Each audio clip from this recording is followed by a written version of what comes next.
There was nothing remarkable about this house, from the outside at least. It was much like its counterparts in the terrace where it stood. Jack stood in the back kitchen and peered out of the window into the yard. It was dark outside and snowing heavily.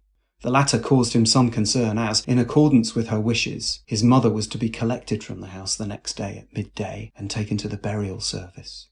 Her casket was in the front room, where she was to spend one final night. It was the only home he'd ever known, at least until he and Marion had married. His bed remained upstairs in the back bedroom above his head, and it was there he would spend the night of his vigil alone. Marion had offered to stay and keep him company, but wasn't unhappy when he'd demurred. He resolved to build up the fire before bed and keep the cold out and warmth in for the final morning. There was plenty of coal in the scuttle. It needed using up. His father had been an army reservist, so at the outbreak of World War II had been amongst the first to be called up. One day his daddy had been there, the next day gone, never to return. Jack had been 6 years old. Having readied himself for bed, he now lay in the darkness. He fell asleep, still thinking of his father. Special memories of his dad singing him to sleep in that very room, in that very bed, and of that one song in particular. One sad song that always made him cry and say, "Don't sing that one, Daddy, don't sing that one." And then the next night, he'd be asking his daddy to sing it again. He's the little boy that Santa Claus forgot, and goodness knows he didn't want a lot. He woke to hear it being sung, albeit at a distance.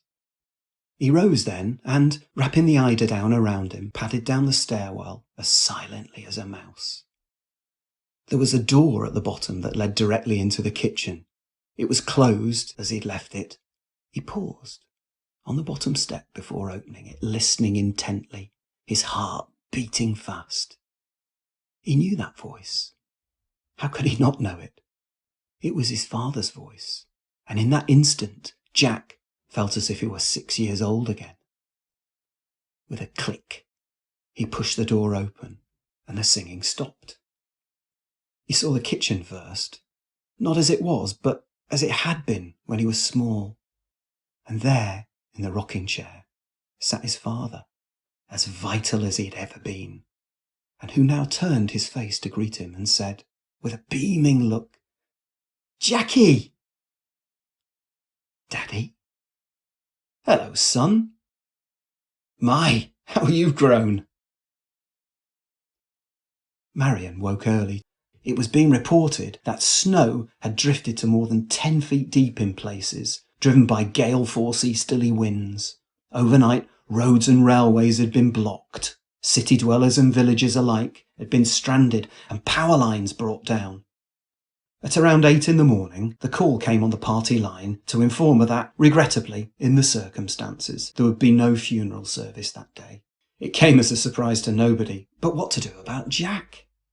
She dressed as best she could against the winter onslaught and set out. A journey that should have taken 10 minutes took well over twice that as she battled her way through the blinding snow and against the cold easterly wind towards her destination. She made her way down the shelter of the side passage to the back of the house and used her own key to let herself in.